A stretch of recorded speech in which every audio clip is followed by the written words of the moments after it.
Olá, eu sou a Carol Brasileiro e no vídeo de hoje, nessa live, eu vou te explicar 8 coisas que a fono precisa saber antes de começar a atender a amamentação. Eu ensino fonoaudiólogas a como se tornar referência em amamentação e eu tô aqui para te explicar e para facilitar esse caminho para você. Então eu vou te passar algumas coisas que eu aprendi na minha prática realmente, né? E que funcionaram muito bem, não só para mim, mas também para minhas alunas. Eu vou te passar agora quais são esses princípios. Tá certo? Quero falar também sobre isso aqui porque muita gente acaba achando assim, porque a amamentação é um assunto transversal, né, que fala com todas as profissões, muitas pessoas acabam achando que isso é para todo mundo, é de qualquer maneira que se começa e não é assim, né? Existe sim a maneira certa de começar, existe sim o jeito certo de se fazer, tá bom? E eu vou te explicar aqui hoje. Tá? Então, se você conhece aí uma fono que gosta de amamentação, se você tem alguns amigos que têm interesse nesse assunto, aproveita e manda também essa live para essas pessoas, porque eu tenho certeza que vai ajudar todo mundo aí que trabalha com bebê, que trabalha com criança também, tá? Bom, vamos começar, né? Primeira coisa, e essa primeira coisa, realmente, primeiro ponto que eu trouxe aqui pra você, a gente precisa entender o que é o atendimento de amamentação, para realmente fazer um atendimento de amamentação, principalmente um atendimento de qualidade, né? E o que é atender a amamentação? Será que é só chegar lá, olhar a mulher e o bebê, né? Colocar, ajeitar o posicionamento, ajeitar a pega e tá tudo certo? Será que é só isso? A gente precisa entender que o atendimento de amamentação, ele é um acompanhamento. Não dá só para eu chegar à beira-leito, né, e, assim, observar. Às vezes a gente não vai ter nem muita coisa para poder auxiliar, porque a mulher já vai estar fazendo tudo muito certinho, tá? Mas existem orientações a ser passadas, né, a serem passadas.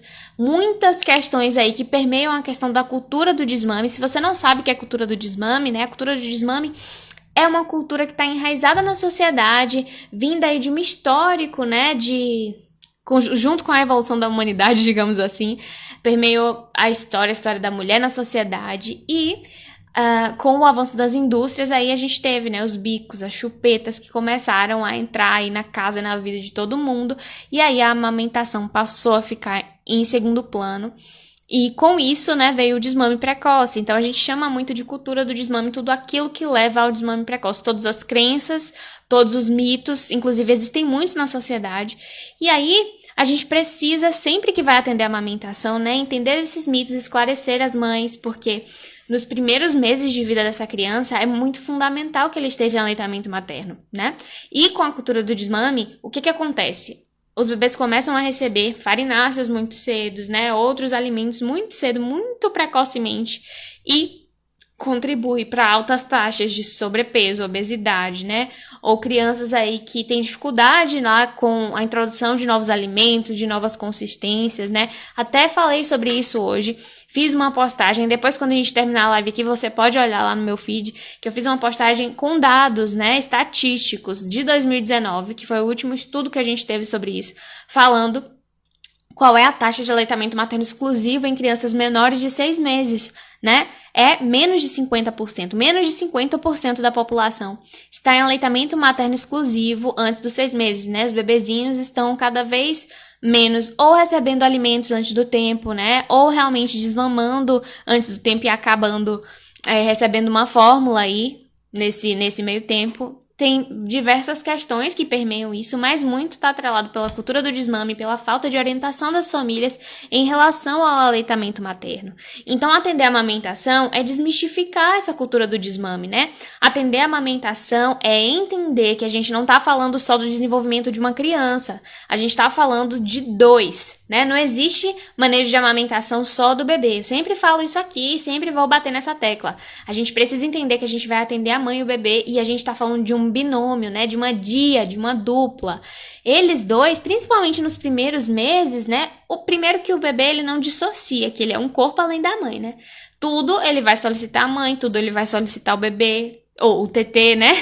Tudo ele vai fazer realmente essa conexão, porque ele estava ali se desenvolvendo dentro da barriga dessa mulher. Para ele ainda não existe, isso só vai começar a acontecer de fato lá a partir dos 3 meses, nessa percepção mais aguçada de que ele pode explorar o mundo ao seu redor e que no universo não é só a mãe, né? Não é só o TT. Na maioria das vezes é isso, né, que acontece com o desenvolvimento neuromotor típico das crianças, neuropsicomotor típico.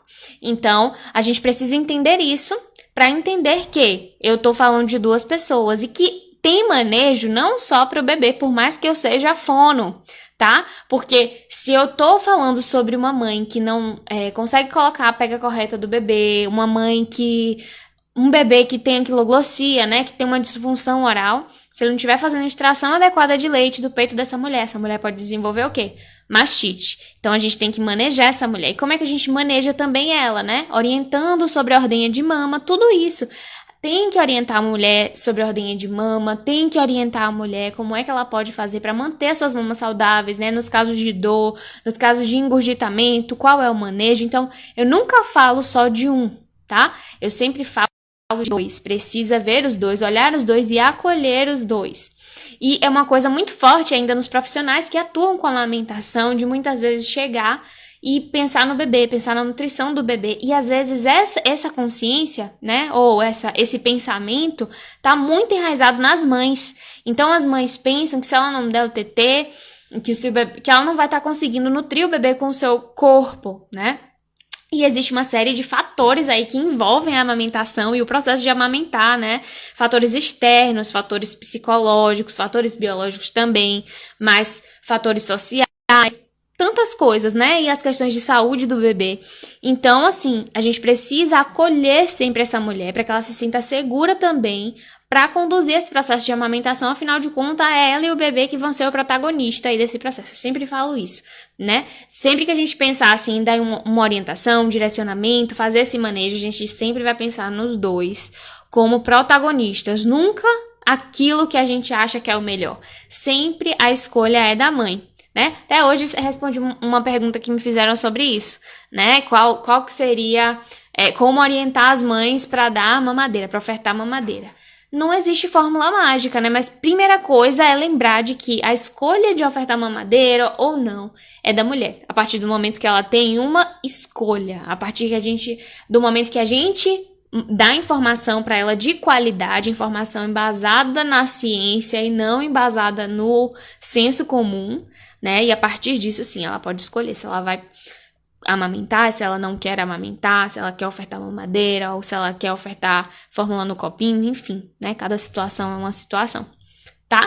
Então, primeira coisa, entendido isso, o que é atender a amamentação, né? Que não é falar só de um, a gente precisa entender também o que não é o atendimento de amamentação. Então, eu meio que já falei aqui, né? Mas a gente jamais pode chegar nessa dupla, né, com com a nossa própria bagagem daquilo que a gente acha que é certo e querer impor sobre essa mãe, sobre esse bebê. Não vai funcionar. Você não vai ter resultados se você chegar nessa mãe, nesse bebê, dizendo e ditando, né? Não é atender a amamentação, impor regras sobre a amamentação dessa mulher, né? Então, você nunca vai poder dizer para essa mulher assim, olha, você tem que fazer isso, você vai ter que fazer isso. Não é bem por aí, né? Então, assim, ó, o que é preconizado, né? O que a literatura fala sobre isso? O que o Ministério da Saúde recomenda? Isso é uma coisa, mas você tem que, nessas regras, você vai ter que...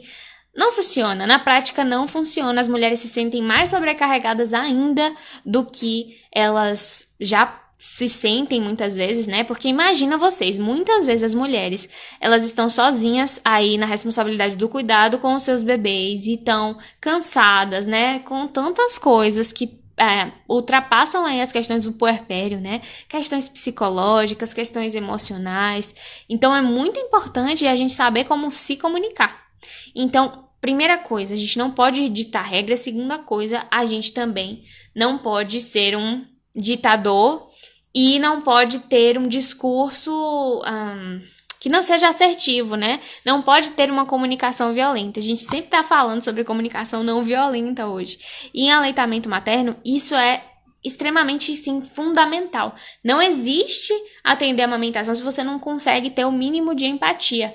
Então, se você não é empático, essa não é uma maneira boa de começar a atender a amamentação. Se você tem dificuldade para ter empatia com o próximo, você precisa trabalhar isso primeiro para depois conseguir atender a amamentação. Atender a amamentação não é colocar os seus próprios juízos, né, suas próprias crenças, seu juízo de valor, nada disso. Atender a amamentação é acolher a demanda das famílias e também promover a amamentação dentro daquilo que é possível para a realidade de cada família. Não adianta eu querer, né, reproduzir, eu querer fazer com a família A a mesma coisa que eu vou fazer com a família B. A gente tem que lembrar que é sempre um cuidado individualizado. Eu jamais vou poder replicar. Claro que as técnicas, né, dentro de cada situação, sim, vão ser replicadas, mas assim, a gente tem sempre que traçar um plano terapêutico individualizado para cada situação, para cada família. Até porque nenhuma família é igual a outra, né? Nenhuma realidade é igual a outra, né? Sociocultural, socioeconômica. Então a gente precisa entender que se eu tô falando com a família A dessa forma, eu preciso adequar a minha fala, eu preciso adequar as orientações, as técnicas que eu vou passar para essa família, de maneira a abranger todos esses fatores, né? Sociais, biológicos, financeiros, enfim. Às vezes a gente sai orientando um monte de coisa sem entender direito qual é o contexto daquela família e aí a gente não tem resultado na prática. Por quê? Você não consegue esse resultado na prática porque você não conseguiu ter um olhar ampliado para aquela avaliação que você fez, para aquele acompanhamento que você está tendo com essa família. Uma coisa importante de dizer, né, que o aleitamento materno, o atendimento de amamentação, ele não é um atendimento pontual.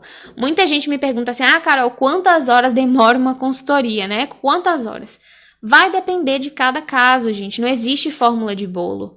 Não existe fazer dessa forma ou daquela forma. Tudo vai depender da situação, da necessidade da família, da dificuldade. Vai ter casos muito simples que com uma sessão já vai ser possível, né, estabelecer a amamentação. E vão ter outros casos que vão precisar de algumas horas demoradas e mais alguns dias de acompanhamento, alguns dias de suporte, né, via internet, não sei. Então, cada caso vai ser um caso, não existe isso de um atendimento pontual, acabou, né? Até nesses casos que são mais fáceis, né, assim, mais simples, que era talvez uma questão de pega ou uma questão mesmo de orientações para a mulher, porque ela já estava fazendo tudo da maneira que precisava ser feito, né, o bebê ganhando peso, a gente precisa dar minimamente um acompanhamento, né, um retorno ali, para perceber se as coisas continuaram bem, porque no meio desse caminho tanta coisa pode acontecer, né? O bebê tá crescendo, né? Vai mudando o leite da mulher, tantas coisas vão acontecendo nesse processo da maternagem, né? Que a gente precisa, assim, pelo menos ter um retorno com essa família, tá?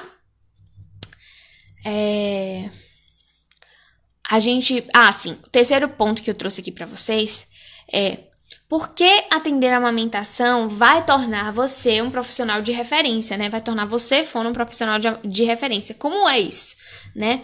Gente, o atendimento de amamentação é algo ainda muito escasso no Brasil, né? Eu trouxe esse estudo hoje lá justamente para falar sobre isso, que ainda é muito escasso, precisa de profissional e precisa de profissional especializado. Não é que não tem profissional nas maternidades, né? Não é que não tem profissional nos hospitais, pelo contrário, tem muitos profissionais, mas muitos profissionais o quê? Despreparados, desatualizados. Eu vou até trazer para vocês um artigo que fala sobre isso, um artigo bem específico que fala sobre essa preparação dos profissionais que ainda é muito aquém daquilo que o Ministério da Saúde preconiza, por exemplo. Então, a gente precisa entender que existe um vasto campo de atuação, né? E por isso, por ser muito escasso, se você se especializa, você acaba meio que dominando, né, esse mercado. Então, só o fato de você já estar se especializando em amamentação, né, estudando sobre isso, se aprofundando sobre isso, para poder orientar da maneira correta, isso já vai te posicionar como alguém diferente dos demais, né? E aí é que a coisa acontece, porque você vai começar a ser solicitada, né? As pessoas vão começar a ir até você para discutir sobre a amamentação e para querer saber mais, para querer estudar mais, porque as pessoas ainda sabem muito pouco, né? E é assim que também se promove o aleitamento materno, né? A gente se posicionando é que a gente vai conseguindo disseminar, né? A cultura da amamentação, de verdade. Então, isso acaba tornando você referência, né? Por exemplo, tem algumas alunas minhas que aconteceu exatamente essa história que eu tô contando aqui, né? A profissional, ela já atendia numa maternidade. E aí, ela não tinha muito manejo de amamentação. Ela sentiu a necessidade de se aprofundar, né, nesse estudo. Aí ela entrou no fórum do TT e a partir disso, ela começou a ser requisitada na maternidade, né? Ela se sentiu também mais segura, ela era insegura, começou a se sentir mais segura para discutir com os profissionais. Ela me fala o seguinte, que antes ela tinha... ela se sentia segura para discutir, então ela aceitava tudo que vinha para ela, né? Se o pediatra falasse assim, olha, a gente vai colocar fórmula para essa criança, ela falava, tudo bem, olha, vamos testar a amamentação. E na maioria das vezes, o que os bebês recebiam era fórmula na mamadeira, né? Não se pensava sobre bico artificial, não se pensava sobre várias questões da amamentação, né? Muitas mulheres faziam mastite. E a partir do momento que ela começou a entender de amamentação, ela começou a ter um manejo diferente e a se sentir mais segura para discutir, né? Na hora que o pediatra falava assim, olha, vou colocar uma fórmula para essa criança. E aí ela fala assim, mas se a gente fizesse assim, ó, vou te sugerir o seguinte, de repente a gente poderia fazer dessa forma. E aí os médicos, né, ou outros profissionais que já trabalham com ela, começaram a observar, não, realmente isso faz sentido, né? Vamos investir nisso. E hoje, o que se tem, né? O testemunho dela em relação a isso é justamente o seguinte, que os profissionais começaram a procurar ela, né? Tinha outros profissionais, fonos, por exemplo, trabalhando nesse lugar, mas começaram a chamar ela, começaram a querer que ela discutir os casos de amamentação com ela, discutir casos assim até de manejo de fórmula com ela, porque sentia segurança nisso. Então, isso te posiciona enquanto referência, né? Tem outras alunas também, tem minha aluna Glenda que falava assim, ó, até tô soltando o nome das meninas aqui. Ela diz o seguinte, que ela não sabia de amamentação, né? Ela trabalhava muitos anos com triagem auditiva neonatal, mas a amamentação ela não sabia, então ela sempre atendeu bebês, mas não tinha manejo nenhum, não tinha ideia, só tinha aquela ideia básica daquilo que aprendeu na faculdade, que o aleitamento materno era ideal para criança, enfim, mas assim, de manejo de amamentação, não entendia nada. E que agora, com o conhecimento, né, ela já consegue, até nas abordagens dela de triagem auditiva neonatal, consegue dar uma orientação mais direcionada para as famílias, consegue entender como a amamentação às vezes favorece o exame que ela vai fazer, consegue empreender a partir disso, né? Até sendo requisitada por outros profissionais da região onde ela trabalha, né? Até há pouco tempo ela prestou uma entrevista para a prefeitura da cidade dela. Tantas coisas assim que vão acontecendo e que vão te posicionando realmente porque você tem conhecimento. E o que é que o conhecimento gera? Confiança, né? A gente se sente seguro quando a gente sabe o que a gente está falando. Comigo também era assim. Quando eu comecei a atender, eu tive que aprender na marra, né? E estudando, né? Errando muito. E graças a Deus, né? Hoje, muitos profissionais têm acesso a conteúdos de qualidade que estão disponíveis e que podem, assim, transformar a realidade da sua atuação, né, de uma maneira mais tranquila, não precisa passar por tanto perrengue, não precisa cometer os mesmos erros, né, e isso é muito, muito bom. Eu tenho uma outra aluna, inclusive, que ela faz residência, né, e aí ela falou que se não fosse, assim, estudar amamentação naquele momento, naquele período, que ela tinha entrado em desespero, porque ela nunca tinha encostado no bebê, e que ela percebeu a importância de entender o que ela estava fazendo. E a partir disso que ela percebeu também, todos os profissionais, assim, pedindo para ela, chama aquela menina, chama fono, chama fulana lá, e tal. E aí ela começou a perceber que as pessoas começaram a validar, né, a valorizar o trabalho dela. Por quê? Porque ela tinha conhecimento, isso deu confiança para ela, segurança, e aí, ela passou a se tornar referência no lugar onde ela estava trabalhando. Então, eu acho muito legal sempre que falar assim, que o atendimento de amamentação, ele é assertivo. É muito difícil você orientar uma família, a família aderir, né? Que, claro, existem as questões externas a nós, mas se assim a família adere ao tratamento, né, faz as coisas certinho, a gente vê resultado e às vezes vê resultado na hora, né, adequou ali um posicionamento, deu certo, e aí os nossos olhos se enchem de brilho, a mãe fica muito feliz, porque realmente o que as mães querem é amamentar os seus filhos, a maioria das mães, né, tem esse desejo de amamentar, mas às vezes acha que é uma limitação sua, e quando ela vê que na verdade não, que era uma questão mais técnica, que precisava ser organizada, as mães ficam muito felizes, né? E os bebês recebem o melhor alimento do mundo, né? O alimento mais completo do mundo. Bom, vamos lá, que eu falo demais. Eu tô falando muito rápido, gente, vocês vão falando aí pra mim, viu? Ó, a quarta coisa que eu trouxe pra vocês é que todo mundo é capaz de se tornar referência atendendo a amamentação, inclusive você. E por que eu tô falando isso? Né? Porque às vezes a gente pode criar uma mentalidade... Eu falo a gente porque eu já passei por isso, né? Então, assim, você pode criar uma mentalidade, assim, de... eu não acho que eu consigo, porque eu morro de medo de pegar em bebê. Eu morro de medo de fazer isso. Eu não tenho tempo pra estudar amamentação. Você fala tanta coisa que parece que nunca vai entrar na minha cabeça. Gente, isso é só crença limitante, tá? Todo mundo é capaz. Qualquer pessoa, inclusive, que não seja da área da saúde, consegue sim atender assertivamente a amamentação. Mesmo que a pessoa não tenha tempo, mesmo que ela se sinta insegura, mesmo que com pouco conhecimento sobre o assunto, é totalmente capaz, né, de se aprofundar e atender a amamentação. Todas as pessoas conseguem. Imagina você, fonoaudióloga. E aí eu falo assim, porque o fono, gente, eu sempre falo que o fono, ele tem realmente uma vantagem, né, em relação aos outros profissionais. Por quê? Porque a gente estuda toda essa parte oral, oromotora, é a base, né, da fonoaudiologia, digamos assim, né? MO é a base da fono. Se a gente não sabe MO, a gente não maneja muitas coisas. Pode até manejar áudio aí, né? Mas MO faz parte de muita coisa, então a gente precisa entender MO. E aí... se você entende de MO bem, você vai entender o que é uma sucção efetiva, você minimamente vai entender o que é sucção, as funções, você vai perceber as funções, né, de maneira mais adequada, deglutição, tudo isso. A gente tem um olhar muito mais refinado para isso. Quando a gente agrega esse conhecimento ao conhecimento de amamentação, é maravilhoso. Então, a gente tem uma certa vantagem. É super possível para o fonoaudiólogo, né, atender a amamentação.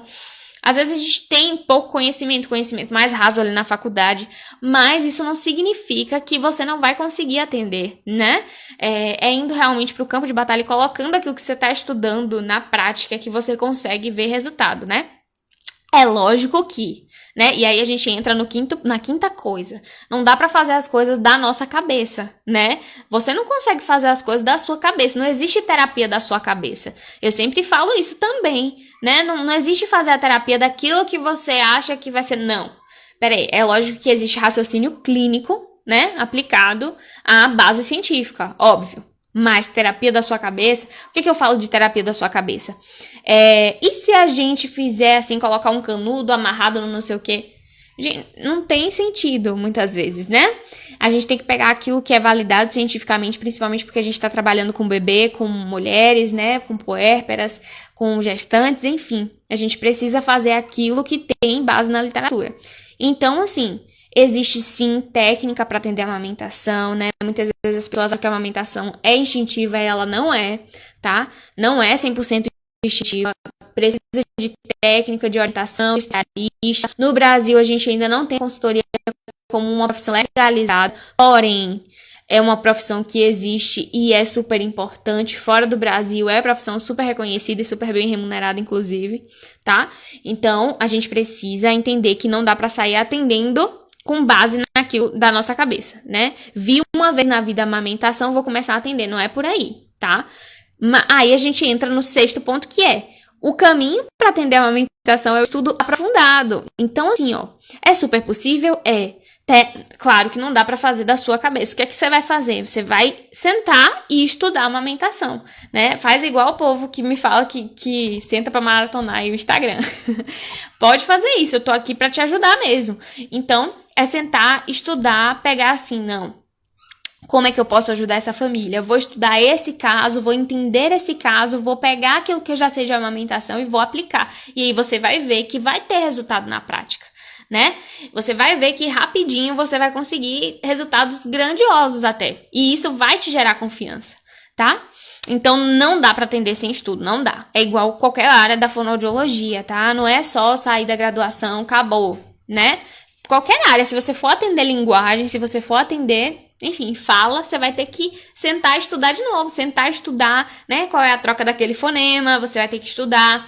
Se você for atender disfagia, então você vai precisar de fazer uma especialização. Se você for atender áudio, você vai precisar saber exatamente o que você está fazendo e você vai sentir falta de estudar mais sobre o assunto, porque a graduação, ela é generalista, gente, muitas vezes a gente não tem nem tempo de se aprofundar, né, é tanta coisa. Eu lembro de semestre na graduação que eu pegava 11 matérias, né, de uma vez, na federal. Então, assim, eu passava o dia na faculdade, né? E às vezes tinha... Aí, os semestres que vão tendo mais prática, a gente vai ficando com menos é ótimo, né? Péssimo. Menos questões aí teóricas, mas a gente vai ficando com muita demanda da prática. E aí precisa planejar terapia e fazer relatório, entregar relatório, aquela questão burocrática toda. E a gente não tem muito tempo. Quando a gente sai da graduação, a gente consegue respirar, entender o que é que a gente gosta e aí direcionar. Não, eu quero atender a amamentação. Tá. Então eu preciso me aprofundar sobre isso, porque não basta você ter pegado um semestre de estágio em amamentação. Não basta você ter feito uma pesquisa ali, acompanhando seu professor lá no hospital maternidade. Você precisa estudar a amamentação aprofundadamente, né? Você precisa fazer cursos complementares, né? Sei lá, se você encontrar uma especialização, se jogar na especialização, precisa sim, precisa, tá? Porque isso vai fazer a diferença na sua prática e vai evitar que você também promova o desmame precoce, tá? Porque muitas vezes a gente faz algumas práticas sem conhecimento, né? Ou dá uma orientação, você pode dar uma orientação para a família que já está ultrapassada e que de repente você aprendeu na faculdade, mas é um conhecimento que não é mais, que não se usa mais. E de repente, né, os professores estão ainda precisando se debruçar mais sobre o assunto, enfim. Você vai precisar se atualizar para não ficar passando a orientação errada. Por exemplo, né, uma coisa que a gente acaba aprendendo na faculdade muito, né, que precisa fazer quando você está ali orientando a mulher. A mulher precisa colocar para mamar e ela precisa fazer a alternância de mama. A gente aprende isso, né? Só que isso é um conhecimento ultrapassado de amamentação. Cada caso é um caso particular, então não dá para sair replicando isso para todo mundo. Vai ter bebê que vai necessitar das 2 mamas para se manter em aleitamento materno exclusivo. Então a gente precisa estudar a amamentação, tá? Vamos lá. Sim, aí como eu disse, o 6º ponto é o caminho, é o estudo aprofundado. E o 7º ponto, né, a 7ª coisa assim, que você precisa saber antes de atender é que é possível você começar com conhecimento que você já tem, certo? Fazendo o quê? Se você já entende, por exemplo, de sucção, você já pode avaliar uma sucção de uma criança. Se você sabe ali fazer uma relactação, você já pode manejar a relactação em alguns casos de baixa produção láctea, né? Se você já sabe, por exemplo, manejar a pega, você sabe o que é uma pega correta, né? Você já vai poder orientar. Nem que seja na orientação na gestação, no preparo dessa mulher para amamentar, nem que seja na orientação ali em rodas de conversa, né? Em grupos de gestante. Vocês podem começar por aí, né? Pode começar o trabalho por aí e ir se aperfeiçoando à medida do tempo. Então, assim, é super possível você, fonoaudióloga, começar com o que você já tem. É possível sim, tá? Mas vai precisar de direcionamento. E aí, a oitava coisa que eu precisava falar com vocês é que você precisa ter alguém para te direcionar. Tenha alguém para te direcionar. Você precisa saber disso. Por quê? Porque isso vai fazer toda a diferença na sua caminhada. É a melhor maneira de você atender a amamentação assertivamente e ter resultado. Eu sei a diferença disso na minha prática, né? Logo quando eu cheguei, me senti um pouco deslocada, assim, no atendimento de amamentação. Eu tinha que fazer aquilo, sendo que eu nunca tinha pegado aquilo, nem peguei na faculdade, né? Eu tive que fazer aquilo, mas quando eu tive direcionamento, né? Quando eu tive alguém que pegou na minha mão e falou, não, é assim. Me orientou sobre estudo, me orientou sobre que maneira eu deveria fazer. E além disso, né? Eu tive ainda, mesmo assim, mesmo com direcionamento, eu ainda bati muito a cabeça, digamos assim, porque tinha muitas coisas que eram mais novas e que as pessoas que me direcionavam não estavam tão atualizadas assim. Eu precisava me aprofundar, então eu precisei buscar. Mas assim, ter alguém para te direcionar, principalmente quando você está começando, faz a diferença. indiscutivelmente. Nem que seja uma pessoa para você fazer uma supervisão clínica, né? Nem que seja uma pessoa para fazer uma mentoria com você, para te dizer, olha, vamos traçar um plano terapêutico junto, vamos aprender aqui o que é um plano terapêutico de amamentação, vamos aprender aqui a como construir o seu plano terapêutico para esse caso específico. Então isso vai fazer diferença para a sua prática, para aquilo que você deseja, para os resultados que você precisa alcançar também, né? Dentro do seu contexto, vai ter gente que vai querer trabalhar com a amamentação a domicílio, tem outras pessoas que querem trabalhar com a amamentação no contexto hospitalar, porque tá num hospital e precisa atender bebês e crianças. Então é super importante entender, né, qual o seu momento e lembrar do direcionamento, tá? Então eram essas coisas, eu só vou repetir aqui para vocês, né, sobre o que a gente falou hoje, foram muitas questões, né? A gente precisa entender o que é o atendimento de amamentação, que eu expliquei para vocês. Precisamos entender o que não é o atendimento de amamentação, tá? Isso precisa ficar muito claro na mente de vocês. Precisa entender que a amamentação é uma oportunidade, atender a amamentação é uma oportunidade para você se tornar referência no assunto, né? Então eu expliquei por que atender a amamentação te torna referência, tá? Que todo mundo é capaz de se tornar referência atendendo a amamentação, inclusive você, né? Como você faz, no que você trabalha, enfim. Inclusive você, por ser fonoaudióloga, tá? Mesmo que não tenha tempo, mesmo insegura, mesmo achando que tem pouco conhecimento, tá? Mas, é o ponto 5, não dá pra sair atendendo, né? Da sua cabeça, não dá pra tirar, né? Terapia de amamentação do meu cérebro de repente, sem ter estudado sobre isso. O ponto 6 é que o caminho mais coerente é o estudo aprofundado em amamentação. Precisa estudar, a amamentação é prática, né? Como toda área dentro da fonoaudiologia. É possível, né? O 7º ponto, é possível começar com conhecimento que você já tem lá da graduação. Fiz os paralelos aqui para vocês. E o 8º ponto, tenha alguém para te direcionar. Essa é a melhor maneira de começar a atender a amamentação, né? Quem me dera se na época que eu comecei eu tivesse ouvido todas essas coisas. Eu ia encurtar um tempo muito grande aí, né, de erros cometidos, enfim. Mas a gente vai aprendendo também, né, com essas experiências, tá? Então eu quero agradecer cada um de vocês que tiveram aqui esse tempinho comigo. Espero, assim, poder ter contribuído, né, para você que deseja trabalhar com a amamentação, que tá começando aí a trabalhar com a amamentação, que sonha em fazer isso lá na frente, enfim. Eu sei que vai te ajudar de alguma maneira, tá? Quero te convidar para você se inscrever também para receber conteúdo exclusivo lá no meu canal do Telegram. Se você ainda não se inscreveu, vai lá no link da bio, né? Coloca o seu nome lá. Clica lá, participa do canal, que tem muita coisa legal, eu tô alimentando lá diariamente, né? Se inscreve também para receber, eu mando e-mail, né, semanalmente, e-mails com conteúdo exclusivo para você. Então, se você, por exemplo, de repente não usa o Telegram, usa mais o seu e-mail, se inscreve lá, tá bom? Se inscreve também lá no meu canal, Carol Brasileiro, procura lá na plataforma vermelha, tá certo? E eu espero vocês, então, na nossa próxima live, nosso próximo encontro é sexta-feira, e mais tarde, 8h30, tem live lá no @imersão materna, então vão lá para assistir, que a gente vai conversar, né, sobre consultoria de amamentação e manejo fonoaudiológico, né, onde é que isso se interliga e qual é o limite de atuação de cada profissional aí, como é que a gente pode ajudar as mamães, tá certo? Um abraço para vocês e eu espero vocês na sexta-feira. Beijo, gente, boa noite.